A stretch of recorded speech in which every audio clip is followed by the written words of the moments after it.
e a habitação na presença dele na eternidade. Então vamos ler João 15, versículos 14 e 15. Depois passamos a uma introdução sobre o que eu quero trazer essa noite para vocês. Diz assim os versos 14 e 15 de João capítulo 15.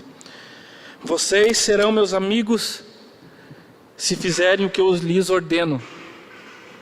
Já não os chamo servos, porque o servo não sabe o que o seu senhor faz.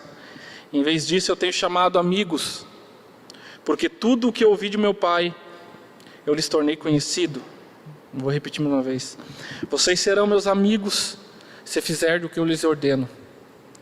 Já não os chamo de servos, mas amigos, porque o servo não sabe o que o seu senhor faz. Em vez disso eu tenho chamado amigos, porque tudo o que eu tenho conhecido do Pai eu vos tenho feito conhecer. Senhor, nós queremos te agradecer pela porção da tua palavra. Pedimos que o Senhor nos dê graça para que a gente possa essa noite ser confrontado, exortado, edificado e ao fim de tudo louvar o teu glorioso nome pelas tuas escrituras. Queremos te agradecer, peço que o teu Espírito Santo nos dê um coração quieto para ouvir e aberto para receber aquilo que o Senhor tem para nós essa noite. Queremos te honrar por o Senhor nos dar a oportunidade de abrirmos um ano 2021 escutando, ministrando e sendo confrontados pelas tuas escrituras nesse local. Obrigado pela tua fidelidade, Deus. Eu peço que o teu Espírito Santo nos auxilie. Amém.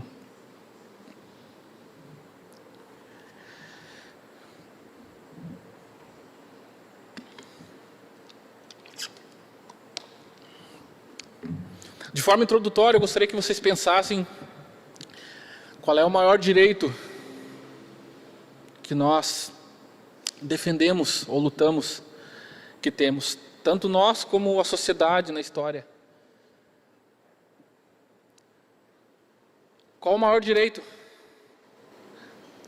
que a Constituição nos outorgou, que na grande cartilha dos direitos universais do homem, escrito pela ONU, foi defendido no seu 1º, 2º, 3º, 4º artigo. Estou falando do direito ou do ideal de liberdade. É óbvio que pegando o exemplo da cartilha universal dos direitos humanos, quando isso foi escrito pós-guerra. E aí a garantia que queríamos, que as Nações Unidas gostariam de lutar, é que exatamente o homem não fizesse mais atrocidades ao outro homem, e muito menos o colocasse sob o seu jugo, ou escravizasse, ou tratasse de qualquer forma. Então, historicamente, a liberdade é um direito que todos que têm bom senso têm lutado.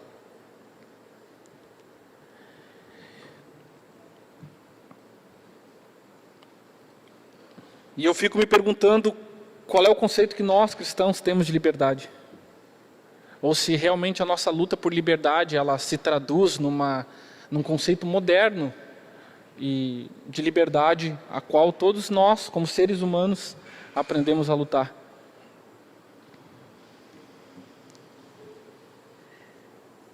Sendo definida de uma forma popular, a liberdade significa o direito de agir segundo a sua vontade, segundo o seu próprio desejo, desde que você não prejudique outra pessoa. Isso é ensinado a todos desde pequeno, que a sua liberdade vai até onde a liberdade do outro existe. Talvez muitos aqui foram ensinados desta forma. Pela filosofia, a liberdade vai ser classificada como a independência do ser humano, ou o poder do ser humano ter uma certa autonomia e espontaneidade em suas decisões. Olha só. Definido de uma forma que enfatiza a independência, poderíamos dizer que ela é a sensação de estar livre e de não depender de ninguém. E é interessante que esse conceito de liberdade, como o direito de realizar a nossa própria vontade, ela também não é desconhecida nas Escrituras. Embora as Escrituras elas não tratem do tema ou não se importem em tratar Até mesmo estranho, porque dentro do contexto que ela foi escrita, a gente vai ver. Mas a forma como as Escrituras apresentam a liberdade não é nos termos sociais e nos termos modernos, como nós a definimos. Quando ela vai tratar o tema liberdade, sempre é relacionado, nós vamos ver nas Escrituras, à nossa condição natural e espiritual. Ela sempre vai olhar a liberdade, quando ela vai tratar de liberdade, em relação a essa, de forma primária. Mas a forma então da liberdade aparecendo nas Escrituras não é desconhecida, as Escrituras não deixam de falar sobre ela. Mas a forma como as Escrituras tratam, até mesmo de forma indireta, da liberdade, vai aparecer, por exemplo, quando em Coríntio Paulo vai enfrentar pessoas que estavam usando de argumentos parecidos com o conceito filosófico que eu dei de liberdade, quando eles estavam usando esses argumentos para justificar tudo o que quisessem comer, vestir e praticar, utilizando do conceito de liberdade, lá em 1 Coríntios 6,12, onde eles vão usar do slogan de Coríntio, dizendo, tudo me é permitido fazer. Paulo pega exatamente esse conceito deles, esse slogan, que era o slogan deles, e de uma forma retórica Paulo vai dizer, vocês dizem, tudo me é permitido fazer, mas nem tudo me convém. Tudo me é permitido, mas eu não deixarei para que nada dessas coisas me dominem. Parafraseando, tudo me é possível fazer, significa, eu tenho o direito de fazer qualquer coisa, que algumas outras versões vão trazer. Ou seja, o que os coríntios estavam dizendo, dentro do contexto do capítulo 6 da primeira carta, se vocês forem ler, vocês vão ver que a discussão lá é exatamente comida, ou até mesmo a forma de como se utilizavam os seus corpos. E o slogan deles é, eu tenho o direito de fazer o que eu quiser. E Paulo não vai dizer para eles, em primeiro momento, falando, vocês não têm o direito de fazer. Paulo não entra nessa questão filosófica do debate. Ele vai dizer, bom, tudo bem, tudo é permitido para vocês falam, mas eu vou colocar um limite nisso. Tudo vocês podem fazer, desde que vocês estejam cientes do que essas coisas que vocês praticam não lhes dominem. Em outra parte, no mesmo livro, 1 Coríntios 10, ele vai dizer que todas as coisas nós podemos fazer, desde que todas as coisas nós busquemos a glória de quem? Ele usa os mesmos argumentos de comida, que estavam dentro da conversa, para dizer, seja comendo, seja bebendo, seja fazendo qualquer outra coisa, o limite para a liberdade de exercer a vontade de cada um deles era que, em última instância, Deus fosse glorificado. Sendo isso, vocês possam fazer o que vocês quiserem. Ou seja, na questão por liberdade, a liberdade a qual eles julgavam ter, no fim, como limite, como segurança, como norte, estava Deus e sua glória. Então as Escrituras, quando falam de liberdade, elas sempre estão buscando um norte, ou sempre estão apontando para algo. Isso é a primeira questão. Repousando ainda na tentativa de defender algum nível de liberdade, existe outro texto muito comum, só que indevidamente interpretado.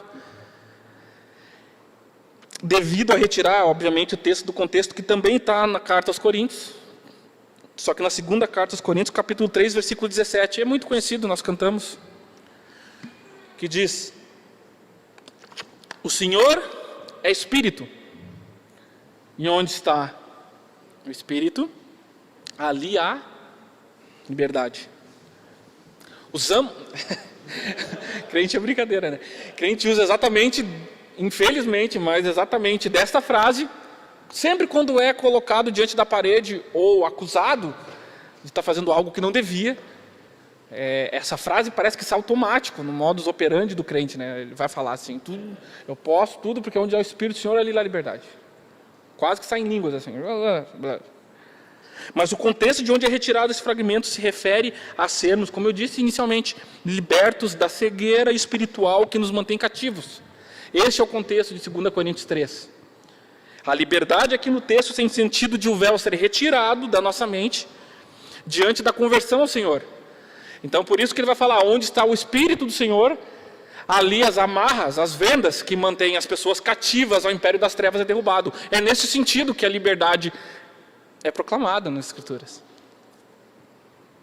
As Escrituras nunca tratam a liberdade como direito de fazer aquilo que desejamos, mas geralmente a aparição do termo nas Escrituras se refere à libertação do domínio das trevas. Quando ela trata de liberdade, irmãos, ela já pressupõe que somos escravos.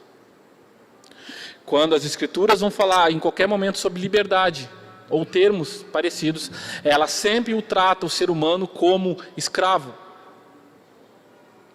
Isso é a primeira questão que nós temos que ter quando pensarmos em sermos humanos.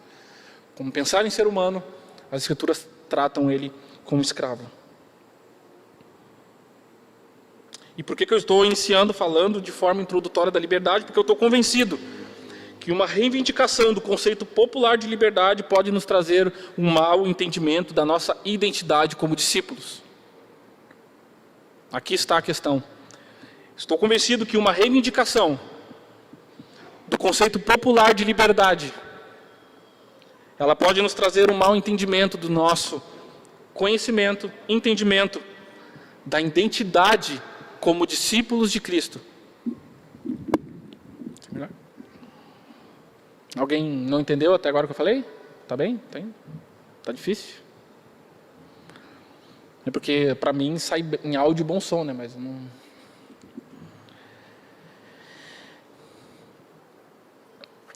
Então, como eu disse, uma reivindicação do conceito popular de liberdade, ele pode nos trazer um entendimento errado do que significa o custo do discipulado. E é por isso que eu inicio o ano falando exatamente sobre isso. Não poderia ser diferente, porque eu encerrei o ano falando a respeito de uma visão não tão positiva do futuro. Então, de forma introdutória, o que eu quero que pensamos é qual é a figura usada nas Escrituras e que de forma mais enfática mostra o nosso devido relacionamento com Deus. Pense por instantes. Qual é a figura usada nas Escrituras e que de forma mais enfática mostra o nosso devido relacionamento com o Deus Criador? Outra pergunta para você pensar: qual afirmação está no centro, no cerne da nossa confissão de fé, cujo sentido se retirado, perdemos a compreensão exata do verdadeiro Evangelho?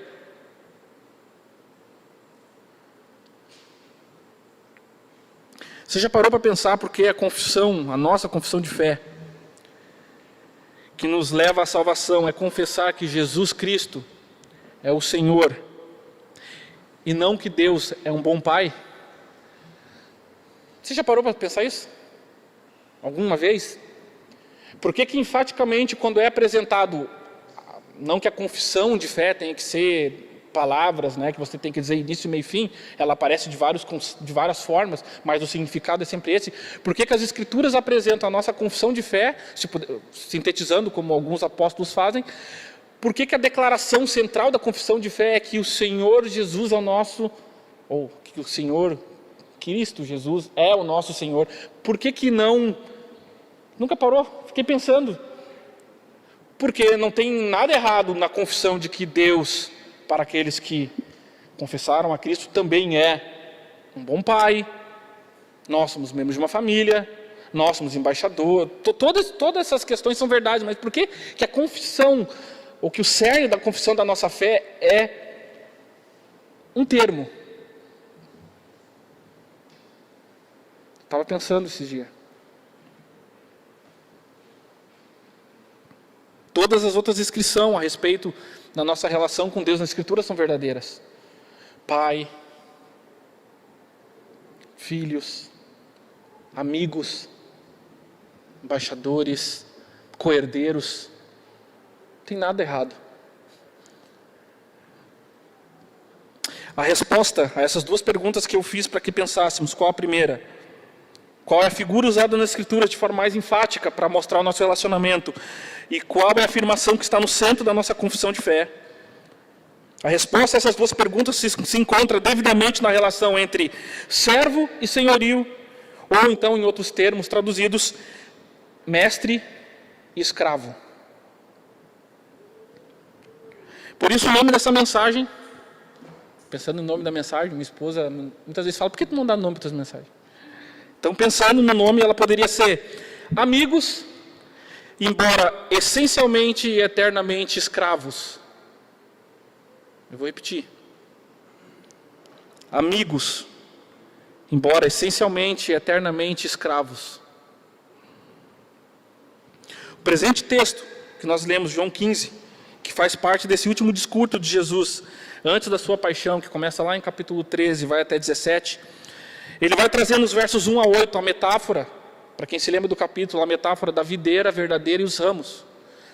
E nos versículos 9 a 16, a extensão da explicação dessa metáfora. Então, dos versos 1 a 16, ele está tratando basicamente do mesmo assunto. A forma como João separa é usar uma metáfora da videira nos versos 1 a 8 e uma explicação estendida do sentido desse capítulo nos versos 9 a 16. E uma das declarações a respeito de nossa identidade em Cristo está ocorrendo aqui. Está relacionada com a nossa dependência e permanência dele, que é o centro do ensino da metáfora da videira. Permanência e dependência. Tudo que o Cristo está falando a respeito nos versos 1 a 16, ele vai falar em permanecer nele, na metáfora, versículo 8, permanecer no seu amor, versículos 9 a 16. Videira, versículos 1 a 8. Fruto, frutificação, produção, dependência de fruto está ligado nele dentro desses versículos. Ou seja, capítulo 15, versículo 1 a 16, está tratando basicamente da nossa permanência, da nossa dependência para a produção de algo. E eles, claro, obviamente, ele vai dissertar sobre isso aí nos versículos 1 a 16. Tentamos ser discípulos de Cristo e ao mesmo tempo membros da igreja, de forma irônica, mais individualista e independente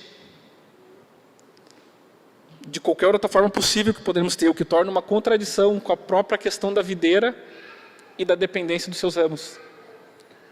Ou seja, caminhamos cada vez mais para uma questão de vida individual, até mesmo dentro do corpo, sendo que a relação que está dentro da metáfora da videira é exatamente e unicamente dependência, interdependência, como ele vai falar depois sobre o amor uns aos outros, e permanência nele. A lição é simples dentro do capítulo 15 de João. Fora dele não há vida, enxertado nele há vida. Fora dele não existe fruto considerado bom, dentro dele existe fruto considerado bom. Fora dele, ou de modo fake conectado a ele, não existe fruto verdadeiro, ou fruto que permaneça, por isso que é cortado pelo próprio Pai e jogado fora. Ou seja, tudo isso está sendo ensinado aqui para demonstrar exatamente a necessidade que temos de seres dependentes para frutificar.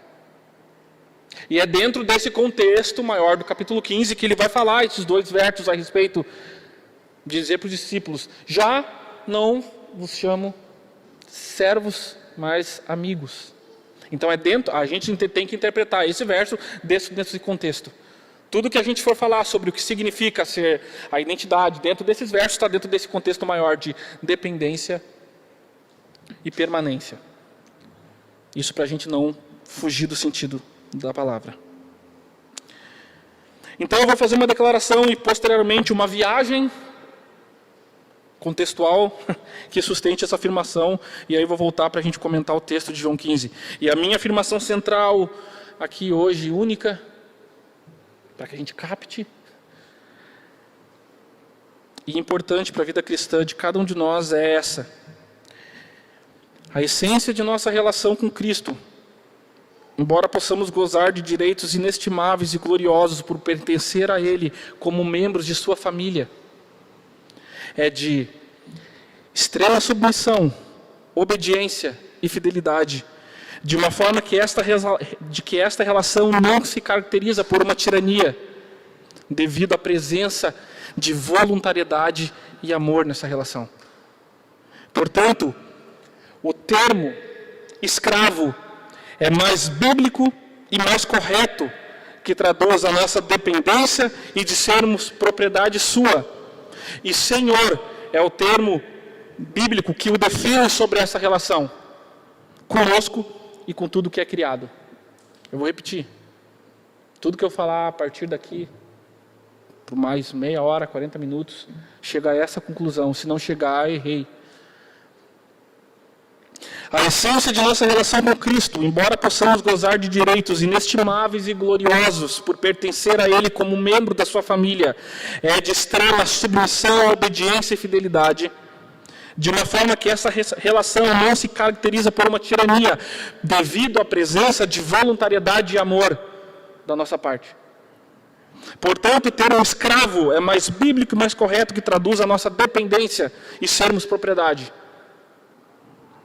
E Senhor, o termo que o define sobre essa relação conosco, assim como tudo que mais está abaixo dele.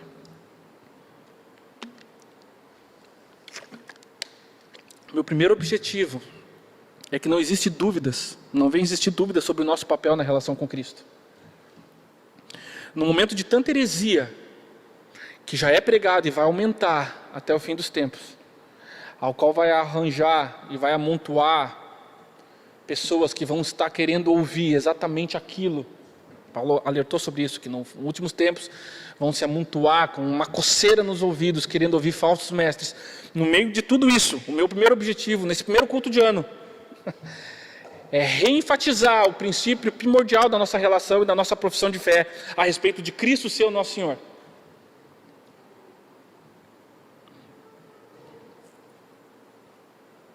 Então eu vou abrir hoje esse parênteses na questão da nossa relação com Cristo, trazendo uma visão ampla para algo que na prática explicava muito bem como seria a dinâmica de mestre, discípulo, senhor e escravo. E o segundo objetivo é dar peso à devida mensagem no Evangelho ao qual anunciamos. A mensagem de boas novas, a qual devemos levar nunca deveria ter excluído o anúncio de Cristo soberano sobre tudo e todos.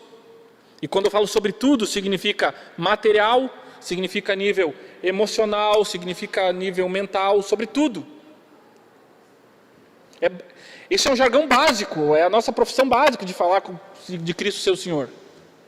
Eu sei que isso aqui pode estar parecendo até chato, por não ser nada diferente do que você sabe, mas é exatamente isso que eu preciso enfatizar hoje.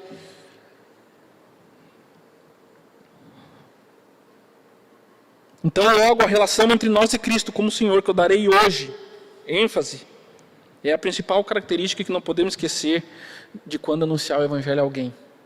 E quando a pregar a nós mesmos todos os dias. Deus tinha uma denúncia sobre os sacerdotes no livro do profeta Malaquias. A denúncia chamavam ele de Pai e Senhor, sem responder ao que esses termos na relação exigiam. Isso está lá em Malaquias. Ele diz, vocês me chamam de Pai e Senhor, falando aos sacerdotes, mas se eu sou Pai, cadê minha honra? Se eu sou Senhor, cadê meu temor? A acusação que ele tinha contra os sacerdotes, que se chamavam pelo seu nome, é que eles proferiam termos, mas não se colocavam debaixo da exigência desses termos numa relação com ele. E meu objetivo aqui é que nunca mais esqueçamos do que vai ser falado sobre o senhorio, para que quando a gente professe que Ele é Senhor, nós se colocamos abaixo do que esse termo de relação significa, e a gente nunca seja acusado diante de Deus de falar, vocês me chamam de Senhor, mas vocês não me temem como vocês falam. Então o que a gente vai ver hoje? Se eu mencionei que o termo escravo é o mais bíblico, que pudesse definir a nossa relação, nós vamos ver a definição desse termo nas Escrituras. Vamos falar sobre o senhorio de Cristo afirmado pelas Escrituras. E a implicação, então, da nossa confissão de fé como escravo de Cristo.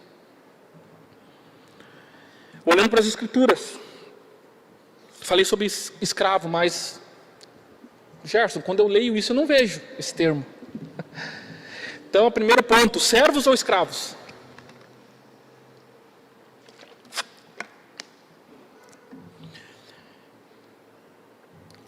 A palavra para escravo, eu não vou chutar aqui como se eu soubesse pronunciar o termo hebraico, mas é ebed. E essa palavra vai aparecer no Antigo Testamento mais de 800 vezes, e em forma de substantivo, e outras 290 em forma de verbo.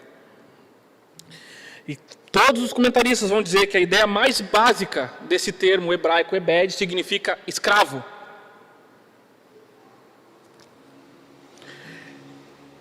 Só que na maioria, obviamente, das traduções, e a gente vai tentar entender o porquê, ela não aparece como essa forma de escravo, ela vai aparecer com outra forma, tanto na King James, NVI, Ferreira e Almeida. Ela não vai utilizar isso, mas ela vai traduzir pelo termo servo.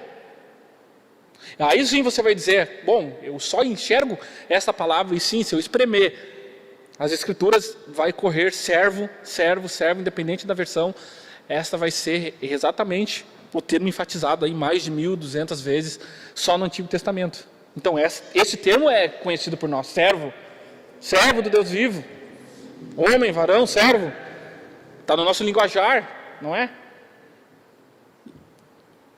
Se a gente olhar para a versão grega do Antigo Testamento, chamada Septuaginta,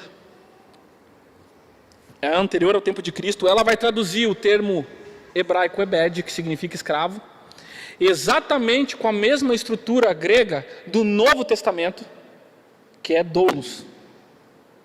Doulos é o termo grego, que significa escravo. Por que eu estou falando tudo isso? Tanto no Antigo Testamento, quando foi traduzido para o grego antes da época de Cristo, quanto o Novo Testamento escrito em grego, a mesma palavra, de início ao fim das Escrituras, que vai falar sobre a relação do homem com Deus, quando o chama de Senhor, é a mesma. Não tem diferença do Antigo para o Novo Testamento em relação ao termo que caracteriza o homem em relação a Deus, quando o coloca sobre o seu senhorio. É a mesma doulos. E como alguns comentaristas vão dizer, a língua grega vai possuir pelo menos meia dúzia de palavras que podem significar servo. Doulos não é nenhuma delas. Então, como é que servo aparece 99% das vezes, sendo que ela não seria o melhor termo? Ou seja, toda vez que ela é usada, tanto no Novo quanto no Antigo, o significado do termo é sempre o mesmo, escravo. E existe, para ter essa troca, tanta similaridade entre os dois termos, para que a gente possa fazer exatamente essa troca? É uma pergunta nobre. Se a tradução, obviamente, é escravo, por que aparece servo? São sinônimos. Vou trazer para vocês algumas diferenças entre servo e escravo. Obviamente não do nosso tempo, porque não temos isso, mas da época dos grandes impérios que estavam em volta de Israel e do próprio costume do povo. Embora seja verdade que os deveres de um escravo e os de um servo possam ter coisas em comum, e tem, em até certo ponto, há uma distinção chave entre os dois. Primeiro, os servos naquele tempo eram contratados, escravos eram propriedade. Isso é a primeira diferença básica e fundamental. Servos eram contratados, escravos eram propriedades. Ok? Servos conservam um certo status de dependência por ser contratado, tendo funções específicas e tarefas limitadas, enquanto escravos carregavam o significado de ser propriedade de alguém. Servos tinham a liberdade, então, de escolher para quem trabalhar e o que realizar. A ideia de servidão preserva, então, certo nível de autonomia e direitos pessoais. Logo, se você é contratado, você pode recusar. Escravos, por outro lado, não tinham essa liberdade, nem autonomia e nem poderiam em nenhum momento reivindicar seus direitos. São diferenças entre servo e escravo. Existiam os dois dentro desses dois contextos, do Antigo e do Novo Testamento. As Escrituras vão dar exemplos e mais exemplos dessas relações entre mestre e escravo. No contexto da igreja primitiva, um número significativo, vocês vão se lembrar, de cristãos servia como escravos romanos. Vocês vão ver algumas menções, principalmente das epístolas pastorais de Paulo, ele se referenciando a algumas pessoas que pareciam trabalhar, né, como escravo. E ele se dirige até mesmo a essas pessoas, como elas deveriam servir aos seus senhores como a Deus. Ele estava falando para pessoas que estavam na condições não de servos contratados, mas na condição de escravos. Eu sei que isso está indo para a internet. Eu não estou aqui fazendo apologia e nem levantando... Agora tem que falar essas coisas, né? Não que muitas pessoas visualizem nossa página, mas para o mal sempre, daqui a pouco alguém processa porque eu estou pregando a escravidão. Não estou pregando a escravidão social, que foi uma vitória garantida pelo homem. Eu estou pregando uma outra escravidão. Não cortem os pedaços, se alguém for editar para querer me processar. Então Paulo encorajou, lembrando que ao servirem os senhores terrenos, em última análise, eles estavam servindo ao Senhor. Ou seja, em tais casos, a motivação para a obediência passou de um mero incentivo terreno para uma recompensa celestial.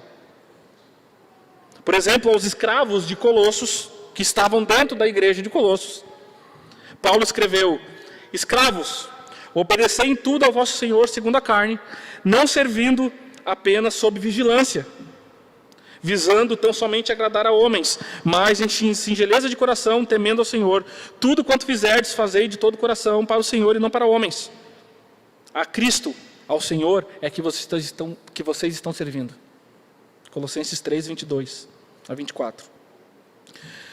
Paulo não fala só para os escravos dos senhores, ele também fala para os senhores. Ele vai dizer que os senhores cristãos também precisavam lembrar que possuíam um mestre. Paulo continua exortando aos senhores de escravos em Colossos, por exemplo, com essas palavras: senhores, tratem os escravos de vocês com justiça e equidade, certo de que também vós tendes um Senhor no céu. Por que eu estou abrindo esse parênteses? Porque Paulo achou dentro dessa relação de escravo e mestre analogias completas e verdadeiras para expor a postura do Evangelho. Se ele achou, por que nós perdemos? Por que no nosso linguajar nós não o temos? Ele achou, assim como Cristo, nós vamos ver, a metáfora perfeita daquilo que ele iria ensinar sobre a questão do Evangelho do Reino de Deus, dentro de uma prática que já não existe mais. Mas ele achou dentro dessa prática uma analogia perfeita para colocar nós abaixo da verdadeira identidade que nos define diante dele, o soberano da terra.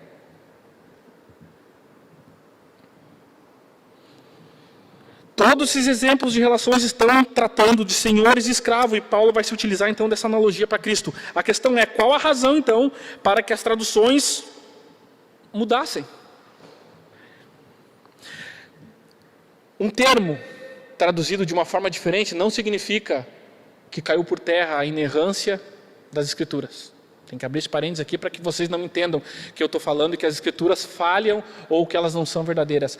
A questão de um termo traduzido de uma forma diferente, depois de alguns séculos de pesquisa e estudo, não significa que a inerrância das Escrituras caiu por terra. Não é isso que eu estou falando. Errar numa tradução pela escolha de um termo não significa uma falha nessa doutrina da inerrância. Ela é infalível, inerrante, no seu sentido, pretendido e comunicado pela inspiração dos escritores. Isso é o que significa a inerrância das Escrituras. Ok? Porque senão eu teria que pegar qualquer versão das Escrituras, qualquer tradução, e falar que qualquer termo que está ali foi o que o Espírito Santo... Não é isso. A inerrância não significa isso. Significa na intenção dos escritores bíblicos quando transcreveram, quando colocaram no papel aquilo. Então, esse sentido, isso significa inerrância, e não olhar para termos. Então, é por isso que eu posso falar aqui sem medo de ser fulminado no altar sobre a questão de algum termo não ter sido melhor escolhido do que outro, mesmo na minha leiguice. Qual a razão, então, para que essas traduções errassem na tradução da palavra doulos, quando o seu significado é inconfundível em grego, como dizem todos os comentaristas? E há pelo menos duas razões que eu coloco aqui. Deles, óbvio. Primeiro, as marcas negativas da escravidão na sociedade ocidental fizeram que os tradutores quisessem evitar qualquer associação entre o ensino bíblico e o tráfico de escravos, tanto no Império Britânico, na América colonial ou no Brasil colonial. Ok? Isso é uma das razões. As traduções sendo colocadas exatamente, trazendo esse termo, exatamente no meio de uma condição de tráfico, não era bem recebida. Com lógica, né? Ou seja, a palavra escravo e obviamente para todos os tradutores, não evoca imagens da sociedade greco-romana, para analogias mais consistentes, mas sim descreve um sistema injusto de opressão. Ou seja, quando eles foram colocar nas traduções exatamente a palavra, como o cenário era de injustiça e opressão por causa da escravidão e do tráfico ilegal, eles não usaram a palavra escravo. Talvez muitos de nós faríamos a mesma coisa, com a finalidade de evitar uma confusão potencial e uma imagem negativa. Eles provavelmente traduziram e substituíram a palavra escravo pela palavra servo. A segunda justificativa é de uma perspectiva histórica. Ou seja, no final dos tempos medievais era comum traduzir doulos pela palavra servus no latim. Ou seja, algumas das primeiras traduções em inglês, influenciadas pela tradução latina da Bíblia, traduziram, obviamente, doulos por servos. E o que se parece com servos? Servo. Soma-se a isso, então, na Inglaterra, no século XVI, o termo escravo era geralmente usado para escrever alguém acorrentado e encarcerado. Então, se você escrevesse escravo dentro de uma sociedade que só enxerga escravo desta forma, obviamente não é bem visto. Então, as traduções elas tentaram optar por uma palavra que fosse mais próxima do termo da cultura greco-romana mais branda e que não relacionasse ao termo opressor conhecido. Agora, voltando séculos atrás, eu vou ler uma parte do sermão, sermão número 25:8 de Spurgeon, onde ele vai falar a respeito disso. Vai dizer assim: onde a nossa versão autorizada, ele está falando da versão King James, suaviza como servo, a palavra é, na verdade, escravo. Os primeiros santos se deliciavam em considerar a si mesmo como absoluta propriedade de Cristo, comprados por Ele, possuídos por Ele e estando totalmente a seu dispor. Paulo foi além ao se regozijar por ter em si a marca de seu mestre e proclama: ninguém me moleste, porque eu trago no meu corpo as marcas de Jesus. Gálatas 6. Ali estava o fim de todo debate. Ele pertencia ao Senhor. As marcas dos flagelos, das varas e das pedras era o grande sinal do rei, o qual marcava o corpo de Paulo como uma propriedade de Jesus, o Senhor. Agora, se os santos do passado se gloriavam em obedecer a Cristo, essas palavras do sermão dele, eu oro para que você e eu possamos perceber que nosso primeiro objetivo na vida é obedecer ao nosso Senhor.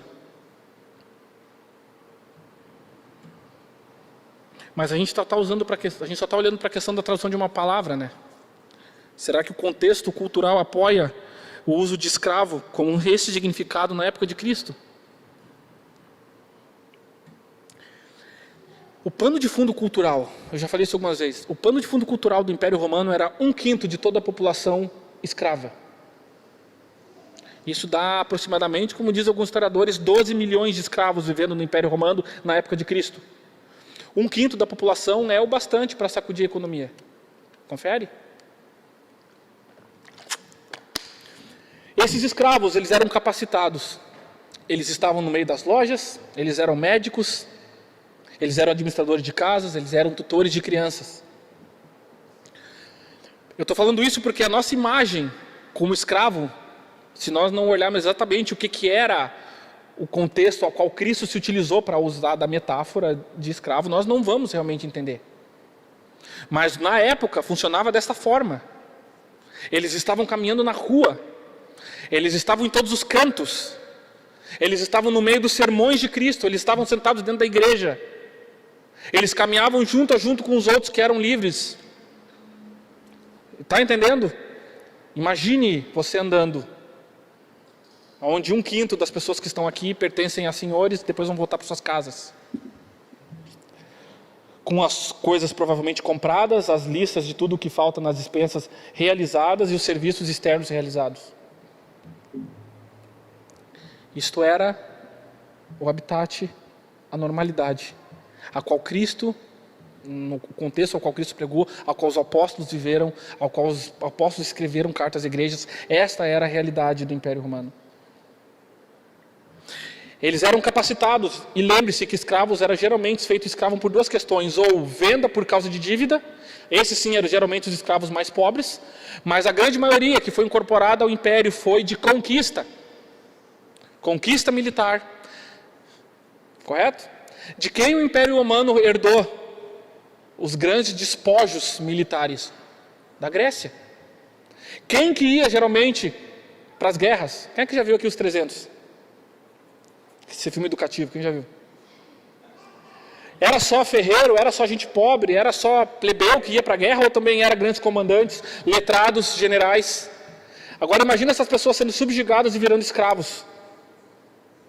Pessoas capacitadas. Escravos agora de senhores romanos com dinheiro, tendo que realizar serviço dentro de casa, ao seu senhor, servindo ao seu senhor. Pessoas letradas, combatentes, muitas vezes fortes. Ou seja, escravo não era só porque era o ó do Borogodó. Também tinha, dentro desse 1/5 do império, heranças militares dessa forma. Então eles poderiam ser escravos, ou escravos rurais, que iam trabalhar nos campos, que geralmente eram aqueles que tinham mais resistência e menos capacidade, ou até mesmo escravos domésticos, que eram aqueles que eram colocados para cuidar da casa e administrar os bens do seu senhor. Agora você talvez esteja fazendo conexões com várias parábolas, onde a gente vê servos sendo colocados para trabalhar, e talvez você comece a fazer conexões. Ah, mas eles estavam ali dentro da casa. Quem que eles eram? Qual era o contexto para o qual Cristo estava falando? Exatamente, escravos domésticos. Para você ter ideia, Paulo vai falar à igreja de Corinto dizendo, ele vai usar um termo, ele vai olhar para o contexto e vai falar de um termo para a igreja de Corinto que era muito comum, que é o termo que a gente traduz hoje com pedagogia ou pedagogo. Lá em 1 Coríntios 4 ele vai dizer, embora vocês possam ter até 10.000 tutores ou preceptores, ou no grego, peidagogos, paidagogos, que significa pedagogos. Quem eram os pedagogos? Eram exatamente escravos de origem grega, letrados no grego, que ficavam a serviço de cuidar dos meninos dos seus senhores, até que eles chegassem a certa altura, viril. Treinavam em artes, treinavam em ciência, treinavam em luta, enquanto os seus senhores trabalhavam. Eles eram quase que como se fosse hoje babás cuidadores. Pedagogos. E o que Paulo está falando é, embora vocês possam ter tido 10.000 tutores em Cristo, ou seja, vocês podem ter tido 10.000 pessoas que ensinaram e ajudaram vocês, mas ele está fazendo o plano de fundo exatamente dessa realidade. Vocês têm poucos pais, eu os gerei em Cristo, então ele está usando essa linguagem, isso era comum. Mas não devemos ser românticos, porque até aqui parece que eu estou sendo romântico a escravidão da época. Toda a experiência da escravidão, ela era condicionada à generosidade ou não do dono.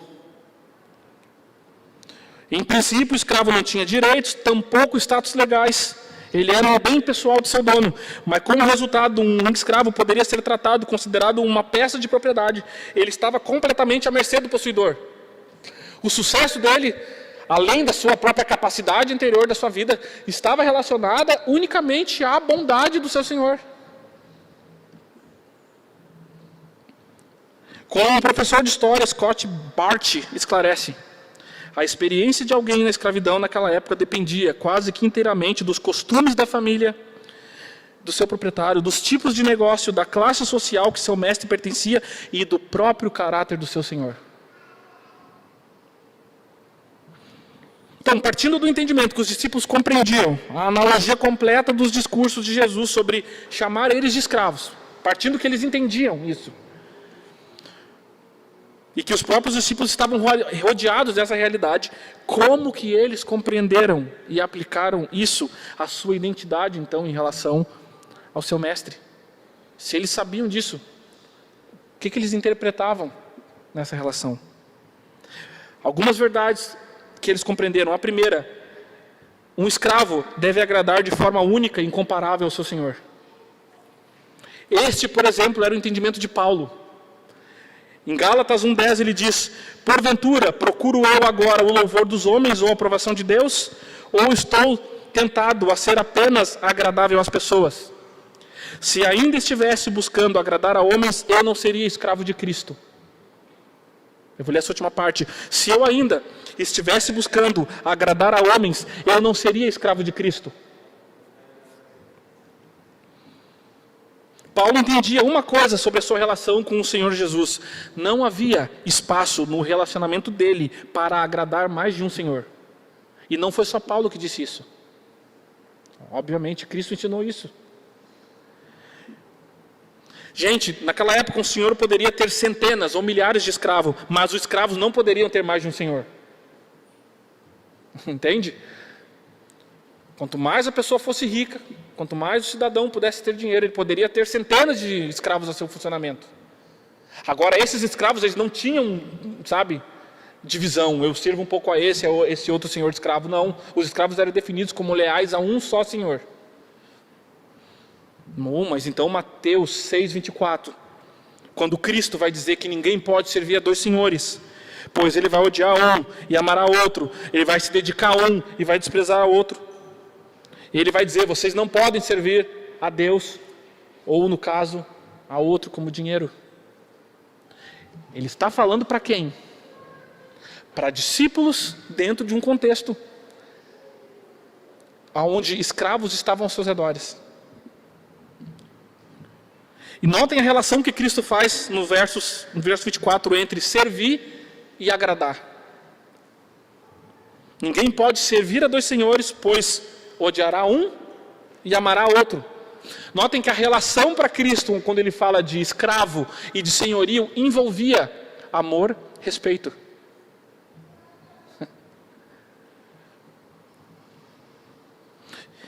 Isso devido a uma razão. Toda devoção dada ao relacionamento entre Senhor e discípulo é singular, única e mutuamente excludente no que se refere a se colocar sob domínio e controle de alguém. Isso está de acordo com o primeiro mandamento. O que diz o primeiro mandamento em Êxodo 20? Ensinava minhas filhas a recitar ele, agora preciso explicar também, né? Não terás outros deuses diante de mim. Quando se apresentar diante do tabernáculo na minha presença, se certifique que você chegue sozinho e não com o ídolo do seu coração, usando Ezequiel 14, onde os ídolos fazem morada no coração. O que ele estava ensinando o povo de Israel era exatamente isso. Quando vocês se apresentarem de mim, olhem, certifique que vocês não trazem nenhum Deus diante de mim, junto com vocês. Porque vocês não vão colocar nenhum outro diante de mim. É a mesma aplicação, é a mesma tradução. Quando Cristo fala: vocês não podem servir a dois senhores. Então voltamos ao texto de João 15. Uma segunda verdade compreendida pelos discípulos, diante dessa analogia. A obediência extrema, absoluta, irrestrita e fiel, além de ser característica da relação senhor-escravo, também seria a mesma característica da amizade, afirmada por Jesus. Vamos voltar aos versos. Vocês serão meus amigos, se fizerem o que eu lhes ordeno.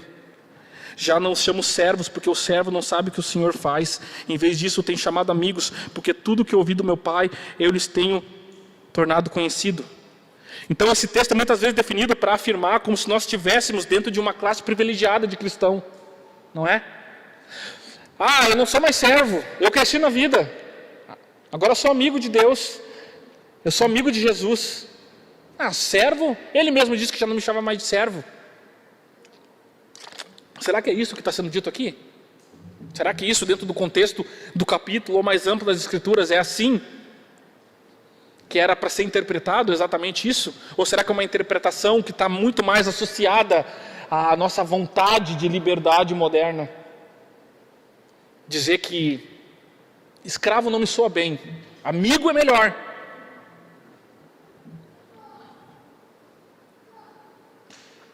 Essa interpretação de que agora somos mais queridos se dá exatamente por essas frases. Elas estão ali no texto, não podemos negligenciar.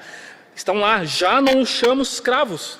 Cristo disse isso, não podemos negar, está escrito aqui. De fato elas estão ali, e faz parecer à primeira vista que ele estava eliminando completamente a metáfora do escravo, não é? Eu vou dar duas observações dentro desse texto e do contexto das Escrituras, para mostrar que essa é uma interpretação errada. A primeira, a postura de escravos não foi eliminada aqui, como fica evidenciado pelo fato que os discípulos continuaram referindo a si mesmos como escravos de Cristo, muito tempo depois em suas epístolas. Aqueles que ouviram exatamente isso, como Pedro, em 2 Pedro 1,9, vai dizer, eu, escravo de Cristo. Como Paulo vai dizer em Romanos 1, versículo 1, ou então em Filipenses 1, versículo 1, dizendo, eu, Paulo, escravo de Cristo, enviado por ele, ou apóstolo. Como João, no seu Apocalipse, no capítulo 1, vai dizer a todos os escravos de Cristo. Ou seja, se Cristo tivesse eliminado a questão da metáfora, por que todos eles se apresentariam nas suas cartas, nas suas apresentações, onde eles colocavam as suas credenciais de quem andaram com Cristo? Por que eles tinham o prazer de falar, eu, escravo? Logo, Cristo não está aqui eliminando. O segundo ponto o ponto de Jesus era simplesmente que, ao revelar aos discípulos tudo o que ele estava fazendo, ele não estava tratando meramente como escravo, mas também como amigos confidentes.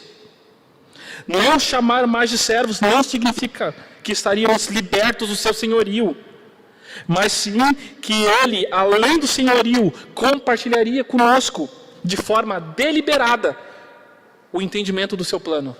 É isso o que o contexto traz. Isso se mostra no próprio contexto, versículo 14.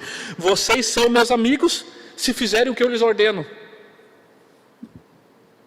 Ou seja, a nossa relação de intimidade com Cristo, através da amizade declarada, não exclui a obediência. Em certo sentido, os cristãos continuam a ser escravos de Cristo, à medida que estão demonstrando obediência.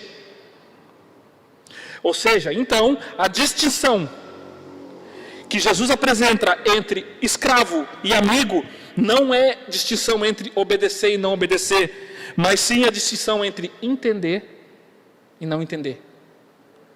O que ele está querendo dizer é que vocês não serão chamados escravos que não conhecem o que o seu Senhor está fazendo. Eu vou chamar vocês continuam sendo escravos se vocês me obedecerem, vocês serão meus amigos, eu vou revelar para vocês as coisas que meu Pai tem me dito. A gente pode pegar o exemplo de um dos dois únicos personagens nas Escrituras que foram chamados de amigos de Deus. Um foi Moisés e outro foi Abraão. A gente pode ver esse exemplo no episódio da destruição de Sodoma e Gomorra, lá no Gênesis capítulo 18, onde Deus vai dizer, eu vou ocultar a Abraão aquilo que eu tenho para fazer? Tiago 2,23 vai dizer que quando Abraão obedeceu com uma fé submissa, uma obediência prática, a sacrificar o seu filho Isaque, lá em Tiago 2,23, Tiago vai dizer, e ele foi chamado amigo. Somente 2 vezes no Antigo Testamento foi dada essa honra à mesma pessoa, Abraão. Agora, além de dizer que ele chamaria os seus discípulos de amigos, ele também declara no verso 13, que ninguém tem maior amor do que aquele que dá a sua vida pelos seus amigos. Ou seja, assim, ser chamado de amigo tem 2 significados. Primeiro, ele condiciona a todos quanto salva como objeto de seu amor. E segundo, a todos quanto ele salva, ele dá a honra e a possibilidade de conhecer as suas intenções. Mas em nenhum momento o texto, o seu direito de comandar-nos é diminuído por causa dessa dádiva. Em nenhum momento no texto o direito que ele tem sobre a nossa vontade, sendo Senhor sobre nós, é diminuído pelo fato dele revelar que agora ele vai dar a entender os seus planos para nós. Gente, não seria e nem é obrigação de um Senhor soberano nos dar satisfação nenhuma dos seus planos. Assim como não foi com muitos dos seus servos do passado. O fato de ele, no Antigo Testamento, chamar por algumas vezes 2 pessoas de amigo, e o fato de agora ele olhar para os seus e falar que amou os seus amigos e deu a sua vida para eles e vai chamar os seus discípulos de amigo, não nos dá o direito de exigir que ele tenha que revelar e ser nosso servo naquilo que ele faz. Sendo que para nós isso é a maior dádiva dada. Gideão não foi chamado de amigo.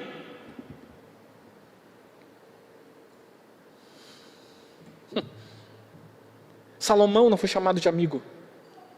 Não pelo menos declarado nas Escrituras, é óbvio que a gente sabe que ele foi. Enoque, que andou com Deus, não foi declarado seu amigo. Agora para os discípulos, que estavam ouvindo, ele falou, vocês vão ser meus amigos. Eu vou chamar vocês de amigos porque eu vou revelar o que eu tenho escutado do coração do Pai. Isso fez que eles nunca esquecessem nas suas apreciações de dizer, embora ele me chame de amigo, eu sou escravo.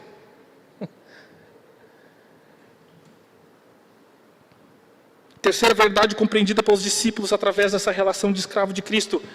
O entendimento do Novo Testamento sobre o nosso relacionamento com Cristo é um relacionamento de mestre e dono.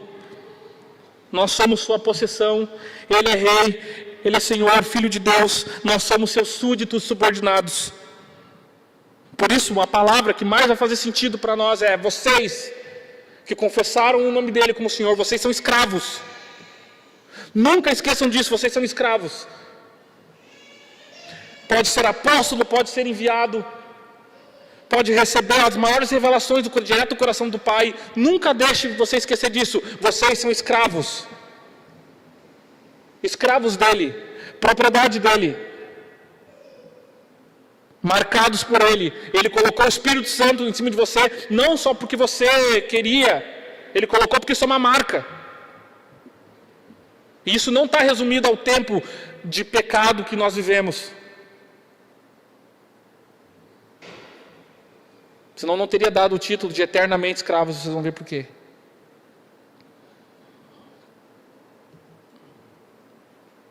Desde a primeira menção em Antioquia, quando 10 a 15 anos depois da formação da igreja, os crentes foram chamados pela primeira vez cristão. Não foi automático, mas foi um termo pejorativo dado primeiramente por descrentes, para associar exatamente nós com a vergonha daquele que foi humilhado na cruz. Foi assim que nasceu a primeira vez o termo, e todos eles abraçaram isso como uma honra de ter sido chamado seguidores, leais a Cristo. Tínhamos a casa de César, que era o chamado de Kaisernoi, e tinha os Christianoi, que eram seguidores leais de Cristo. E eles abraçaram isso, mas mesmo sendo um termo, ele só aparece 3 vezes nas Escrituras. Porque mesmo assim, eles continuavam sendo chamados a si mesmos de escravos.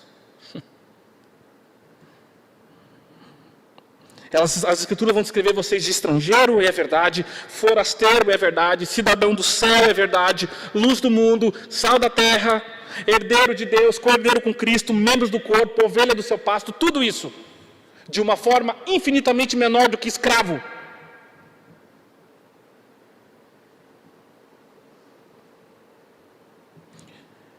E a menos que tenhamos compreensão total disso, e todas as consequências que isso implica, a gente não vai trilhar a caminhada do discipulado como os grandes santos do passado trilharam. O Evangelho nunca foi um convite para uma associação. Cristo nunca abriu uma associação e falou: vem, vamos sentar comigo, vamos fazer boas obras.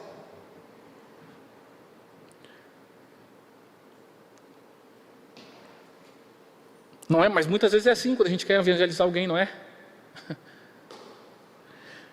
Isso influenciou a evangelização que eles tiveram, né? Quando você dá o evangelho a alguém, você pergunta para ele o quê? Quando você vai fazer o convite ou a oferta do evangelho, o que você fala? Talvez não seja nada parecido essas palavras. Você gostaria de se reunir a uma grande quantidade de escravos, leais a Cristo, ao longo da história, submeter-se a uma vontade alheia, desistir da liberdade que você acha que tem, abrir mão dos direitos que você acha que possui? Nós não traduzimos e nem contextualizamos nada dessas palavras ao ofertar, com medo de que ele rejeite ao ouvir exatamente isso. Por pegar um falso evangelho, não damos o direito da pessoa querer dizer: eu não quero. Então nós tiramos ele do seu posto de soberano e colocamos ele quase como que escravo, falando, ele vai fazer as suas vontades, ele vai realizar os seus sonhos, ele vai revelar para você o que está acontecendo na sua vida. Talvez ele não faça nada disso. Seria mentira usar o púlpito para dizer que ele é obrigado a se colocar ele como escravo de você. Mas nos últimos tempos, muitos vão querer ouvir isso. Para os discípulos, as duas ideias eram sinônimos. Ser cristão era ser escravo. E eu sei que o linguajar de escravidão não soa bem.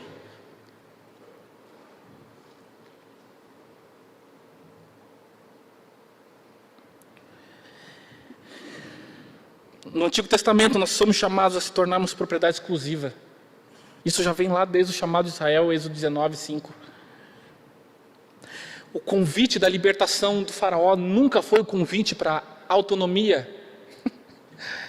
Quando ele liberta, ele nunca liberta para que eles vivam suas próprias vidas. Nunca foi esse o acordo. Por isso que eu disse que o termo liberdade, ele não apresenta nas Escrituras como o termo liberdade que o mundo prega. Quando ele disse, sereis a minha propriedade peculiar dentre todos os povos da terra, não era um convite à autonomia, e sim a declaração de que aqueles que antes haviam sido propriedade de Faraó, agora é a propriedade de um outro Deus. Mas continuavam sendo propriedade.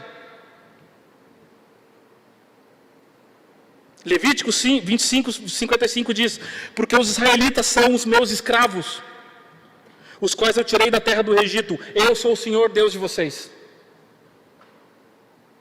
E infelizmente ao longo da história de Israel, que a gente vai ver que com frequência eles esqueciam de quem era seu verdadeiro mestre, colocando sobre o senhorio de outros.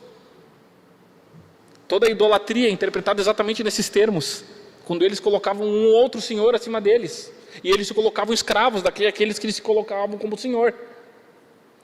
Ciclos e ciclos aconteceu isso na história de Israel. Tiago não vai falar só sobre a soberania divina, como no capítulo 4, versículo 13, ele vai dizer, atendei agora vós que dizeis, hoje ou amanhã vamos para a cidade tal, vamos planejar fazer um negócio tal, negociaremos, teremos lucros. O que Tiago vai dizer para eles como conselho prático? Vocês devem dizer, se o Senhor quiser, vocês vão fazer isso ou aquilo. Ele não está somente falando sobre a soberania divina, sobre tudo. Ele está falando sobre uma postura de escravos que vão exatamente e conscientemente saber tudo que eu devo planejar. É sábio fazer planejamento. Eu como escravo, será que é isso que ele quer para mim? Nós continuamos a colocar ele fora de qualquer que seja, até as mínimas decisões nossas, não é? A escravidão ao Senhor não é uma opção. Quando Paulo está dissertando sobre a condição do ser humano em Romanos 6, ele vai relatar que o homem, antes de nascer de novo, ele pertence, e de pertencer a Cristo, ele é escravo do pecado. Romanos 6,6 diz, pois sabemos que o nosso velho homem foi crucificado com ele, para que o corpo do pecado seja destruído, e não mais sejamos escravos do pecado. Para os discípulos, ele entendia que o fato deles terem sido libertos por Cristo, a sua identidade foi redefinida pelo Evangelho. Romanos 6,16, não sabe que quando vocês se oferecem a alguém para lhes obedecer como escravos, vocês tornam-se escravos daquele que obedecem. Antes vocês eram escravos do pecado que leva à morte, agora vocês são escravos da justiça. Ou seja, quando ele vai estar falando aqui de lei e graça, em nenhum momento ele elimina o termo comum entre elas. E sabe qual é o fator naturalmente comum? Que somos escravos. Para Paulo, a nossa posição natural antes do novo nascimento e depois do novo nascimento trazia um elemento comum. Acabamos por nos tornar escravos.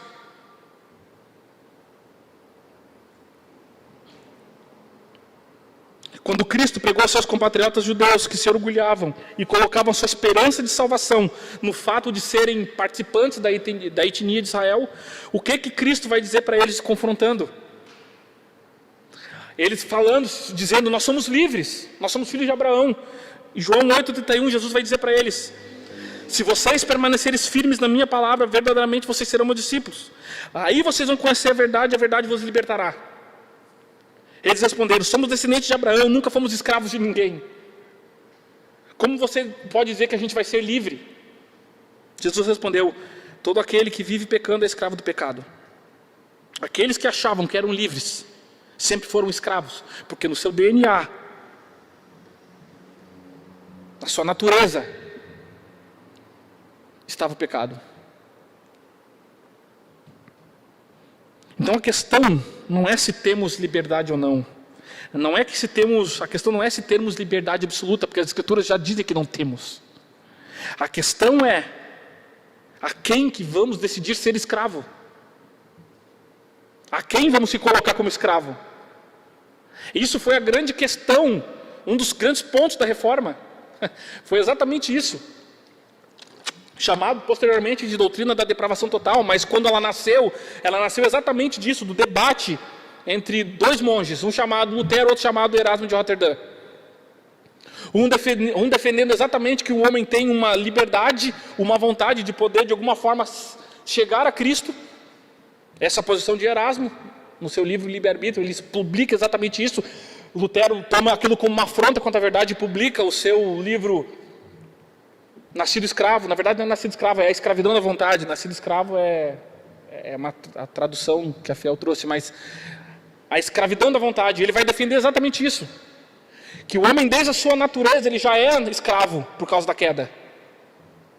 E que o conceito de luta por liberdade, na verdade, é uma luta por poder. Porque isso é um predicado que somente Deus tem. Somente Deus tem a liberdade absoluta de fazer o que Ele quer. Os outros sempre vão ser escravos de alguém. Ou escravo do pecado, aqueles que rejeitam a Cristo, ou escravo dele, aqueles que colocam sobre o seu senhorio. Não há meio termo.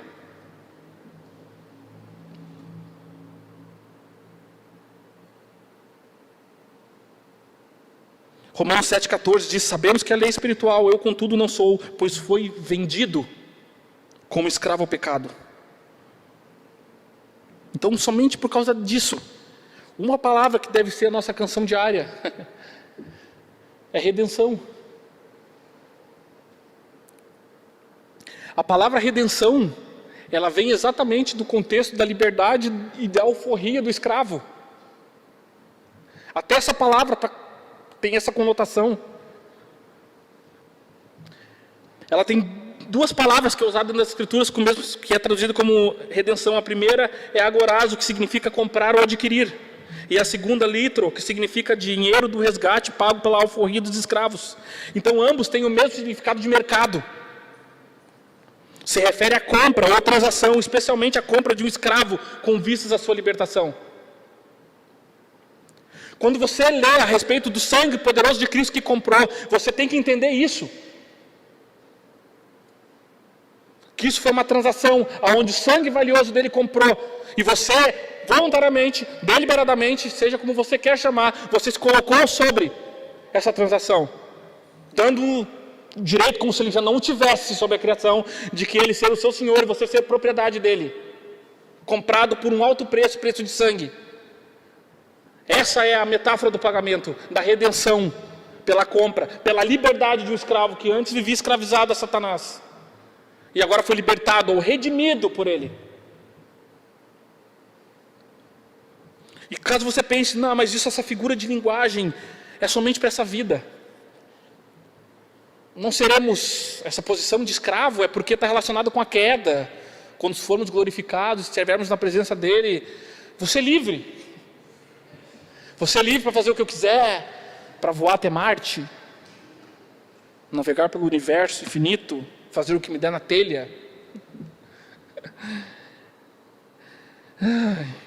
Apocalipse 22, 3-4 diz assim: já não haverá maldição nenhuma. O trono de Deus e do Cordeiro estará na cidade, e os seus escravos o servirão. Eles verão a sua face, e o seu nome estará em sua testa. A imagem é inevitável aqui, todos os comentaristas vão dizer. Escrever o nome sobre alguma coisa é uma expressão figurativa, comum em hebraico, para denotar que somos posse de alguém. Ele não coloca o seu nome sobre você, ele não vai gravar o nome sobre os seus santos, para você andar bonitinho pelas ruas de Jerusalém. É para que onde você coloque o pé, aonde você seja espalhado no mundo, todos olham e vocês têm a marca, sabendo a quem vocês pertencem. Isso já vai ser sobre o novo corpo glorificado, nunca mais será apagado.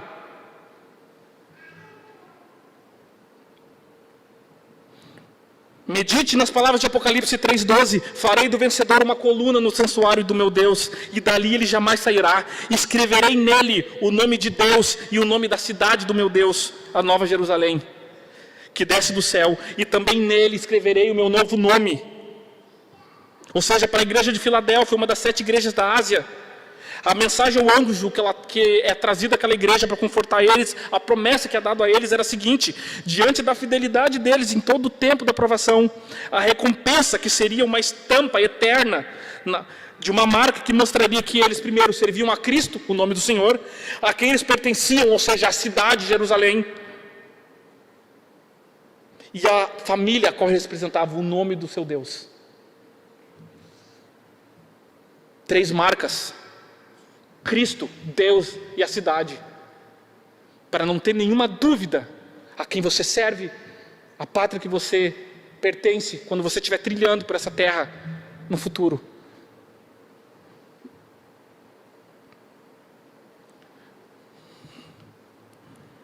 Mas a linguagem de ser escravo, ela funciona dentro das Escrituras como um paradoxo, ela não é única, embora ela seja, como eu disse, a mais enfática. A nossa libertação das trevas nos colocou sob o senhorio, mas também nos colocou dentro de uma redenção para ser chamados de filhos adotivos. Eu quero que você medite nessas duas coisas. Por que o termo adoção cai bem para aqueles que nunca foram do sangue da família? Como ele redime e liberta das trevas de Satanás.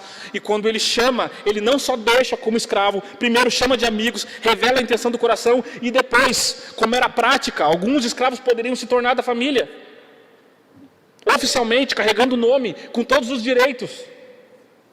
Bastava o cidadão pegar o seu pretendente a filho, e diante de um júri romano, com o preço da compra dele, falando: a partir de hoje, os direitos estão sobre ele. E todos os direitos do filho de sangue passavam a ser sobre aquele filho.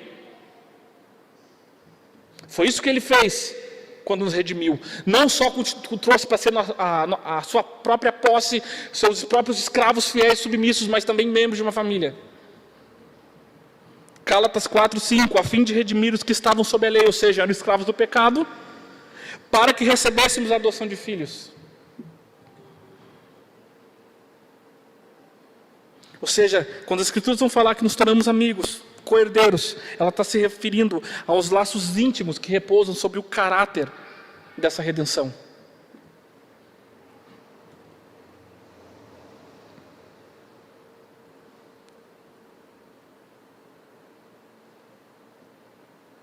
E como Paulo vai falar na Epístola aos Romanos, a adoção ela é garantida e efetuada na dádiva do Espírito. E que a consequência clara disso é que nos tornamos herdeiros. Isso está lá em Romanos 15:17. Vocês não receberam um espírito que escravize para novamente vocês temerem, mas vocês receberam um espírito que os adota como filhos, pelo meio do qual clamamos: Abba, Pai. O próprio Espírito testemunha ao nosso espírito que somos filhos de Deus. Se somos filhos, somos herdeiros ou somos co-herdeiros de Cristo, se de fato participamos dos seus sofrimentos, para que também participamos da sua glória. E o último ponto aqui: uma família onde não existe discriminação por causa da nossa classe anterior.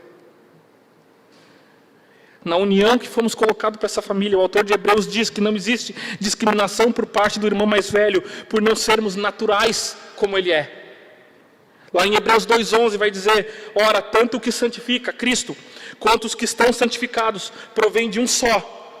Por isso Jesus não se envergonha de chamar seus irmãos. O autor afirma que pelo fato de todos deverem honra ao Pai, ele não se envergonha de nos chamar seus irmãos. Irmãos, você como escravo, o pior galpão sujo, o cômodo mais simples, a pedra mais confortável para você repousar sua cabeça dentro das mansões celestiais seria o suficiente para que você entrasse na eternidade e louvasse por todo o tempo. Somente se te desse isso. Mas não foi isso que ele fez. Ele nos deu o maior motivo e maior honra de ser chamar seus filhos escravos. sendo chamados de filhos. E isso tem algumas aplicações. Primeiro, assim como escravos não precisavam se preocupar em saber de onde viria a próxima refeição, ou se teriam algum lugar para ficar. A única preocupação que eles tinham por ser escravos de uma família era de realizar os interesses de seus donos. Em troca, o Senhor cuidaria de todas as suas necessidades. Se existe uma coisa que é perdida dentro da questão de ser um escravo, dentro daquela sociedade, é que um escravo dentro de uma família dessa, com um senhor bom, ele não precisaria se preocupar com nada do dia de amanhã. O único interesse dele era servir e agradar a ele. Ele teria o seu canto, teria suas necessidades todas supridas. Poderia dizer, ele é meu pastor, nada me faltará, vai me fazer deitar em pastos verdejantes, conhece minhas necessidades antes mesmo que eu as fale. Escute novamente Paulo, o escravo de Cristo. Porventura procuro eu agora o louvor de homens ou a aprovação de Deus? Ou estou tentando ser apenas agradável às pessoas? Se eu ainda estivesse buscando agradar a homens, eu não seria escravo de Cristo. Gente, nos tempos romanos, os escravos não escolhiam seus mestres. Pelo contrário, o mestre escolhia seus servos. E quando eles escolhiam baseado nas suas capacitações, suas forças, tudo aquilo que os seus bons escravos poderiam trazer. O que esse mestre faz?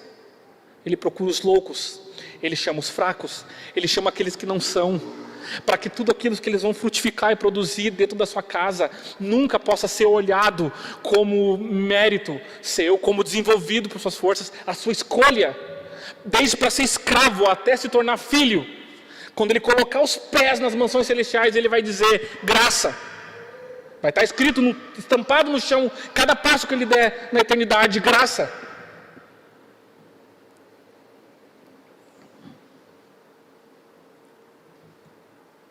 Deus não chamou muitos sábios segundo a carne, nem muitos poderosos, nem muitos de nobre nascimento. Pelo contrário, escolheu as coisas loucas do mundo para envergonhar as sábias, as coisas fracas para envergonhar as fortes. 1 Coríntios 20. 1 Coríntios. Encerro com 1 Coríntios 7, 22 e 23. Pois aquele que sendo escravo foi chamado pelo Senhor é liberto e pertence ao Senhor. Semelhantemente, aquele que era livre quando foi chamado é escravo de Cristo. Vocês foram comprados por alto preço. Não se tornem escravo de homens. E termino citando um autor chamado Harris Murray, em seu livro Escravo de Cristo. Ele vai dizer: um dos paradoxos do cristianismo é que a liberdade conduz à escravidão e a escravidão conduz à liberdade. Assim que a pessoa é libertada por Cristo da escravidão do pecado, ela entra em uma nova e permanente escravidão a Cristo. De fato, uma escravidão é terminada exatamente para permitir que a outra escravidão comece. Enquanto essa emancipação acontece individualmente, os indivíduos que são libertos não são simplesmente escravos de Cristo, isolados. Formam uma ampla comunidade de companheiros escravos, pertencentes ao mesmo mestre que comprou sua liberdade, e são inteiramente comprometidos a obedecê-lo e agradá-lo. Amém? Se tornem escravos de Cristo. Se tornem escravos de Cristo. Tenham a postura de escravo de Cristo. Pai, eu quero te agradecer por esse tempo. Obrigado pela tua palavra. Eu clamo, Senhor, para que as verdades do teu evangelho e o poder da tua grandeza e soberania criem em nós o temor propício de pessoas que realmente se colocam sobre o teu senhorio, sobre tua mão poderosa. O nosso sonho, Senhor, é andar por essa terra carregando as marcas de posse, de segurança, de propriedade do Deus vivo. Obrigado, Senhor, por termos escolhido nós como pessoas fracas, ignorantes, para fazer o seu poder aperfeiçoar em nós, na nossa fraqueza, e nos adotar como filhos responsáveis dentro de uma família, e confiar, Senhor, aos teus intentos, o teu plano, a revelação para muitos de nós. Nada disso poderíamos nunca por toda a eternidade dizer que era direito. Nós louvamos a riqueza da tua graça revelada no teu Filho, na redenção que o sangue do teu Filho nos comprou. Iniciamos esse ano se lembrando, Senhor, novamente o pilar da nossa fé, que o Senhor é o nosso pastor. E nada vai nos faltar dentro da tua casa. Nos faz, Senhor, apenas sermos servos fiéis e obedientes. Sonhamos com o tempo onde o Senhor vai dizer: escravo bom e fiel, entre para dentro da casa, desfrute da alegria com o seu Senhor. Esse é o fim da linha, o fim da chegada a qual todos nós sonhamos, esperamos, desejamos que chegue esse dia. Até lá, Espírito Santo, ajuda-nos a perseverarmos firmes até o fim, para a honra e glória do teu nome, Cristo. Amém.